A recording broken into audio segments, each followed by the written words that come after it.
ሰላም ጤና ይስጥልን የቻናላችን ቤተሰቦች፣ ሁላችንም የተሻለ ህይወት መኖር እንፈልጋለን። ነገር ግን ብዙ ጊዜ የምንሳሳተው ውጤቱ ላይ እንጂ ማንነታችን ላይ ትኩረት ባለማድረጋችን ነው። ዛሬ ማንነታችን ቀይረን ወደ ፈለግነው ስኬት የሚያደርሱንን 5 ወሳኝ ነጥቦችን እናያለን። እስከ መጨረሻው አብራችሁን ቆዩ።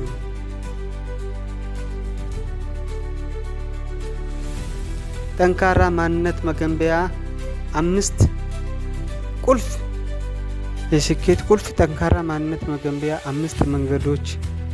አንደኛ፣ የጠዋት ልምድን ማስተካከል። ሁለተኛ፣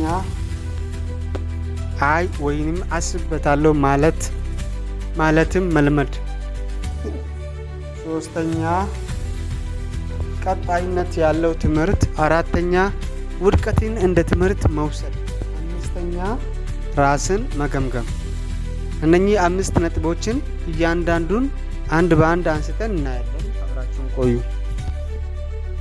የመጀመሪያው የጠዋት ልምድን ማስተካከል። ስኬታማ ሰዎች ቀናቸውን የሚጀምሩት ስልክ ሳይሆን በጸጥታ በማሰላሰል ወይም ስፖርት በመስራትና መጽሐፍ በማንበብ ነው።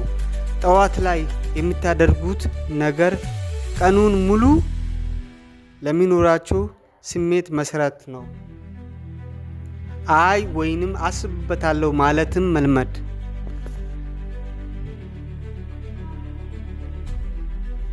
ለሁሉም ነገር እሺ ማለት የራስህን ዓላማ ችላ እንድትል ያደርግሃል።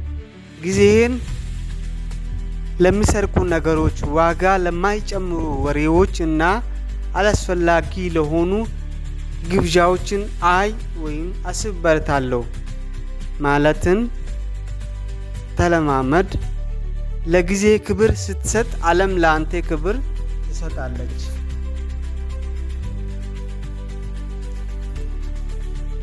ሶስተኛ፣ ቀጣይነት ያለው ትምህርት። ትምህርት ቤት ስለጨረስክ መማር አቁመሃል ማለት አይደለም። በየቀኑ ቢያንስ ከ15 እስከ 30 ደቂቃ ስለ ዘርፍህ ወይም ስለ ህይወት እውቀት የሚጨምር ነገር አንብብ። እውቀት በጨመርክ ቁጥር በራስ መተማመን ወይም ሰልፍ ኮንፊደንስ ይጨምራል። በዛው ልክ ፕሮፌሽናል ወርከር ትሆናለህ።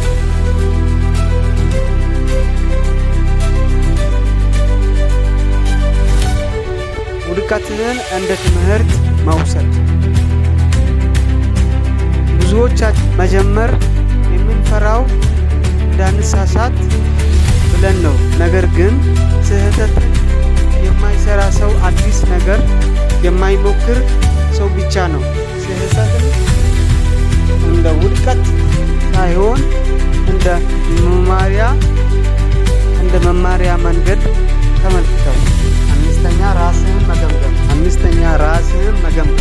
በሳምንቱ መጨረሻ ላይ ምን አሳካው፣ የት ጋር ተሳሳት ብለህ ራስህን ጠይቅ። ራስህን መገምገም ካለህበት ቦታ ተነስተህ መድረስ የምትፈልግበት ቦታ ለመሄድ ኮምፓስ ይሆናል። ለውጥ በአንድ ጀንበር አይመጣም። ነገር ግን ዛሬ በምታደርጋት ትንሽ እርምጃ ነገ ትልቅ ለውጥ ታመጣለህ። ይህ ቪዲዮ ጠቃሚ ሆኖ ካገኛችሁት ላይክ፣ ሼር፣ ሰብስክራይብ ማድረጋችሁንና ለጓደኞቻችሁ ማጋራታችሁን አትርሱ። በሚቀጥለው ቪዲዮ እስክንገናኝ ቸርን ሰንብት።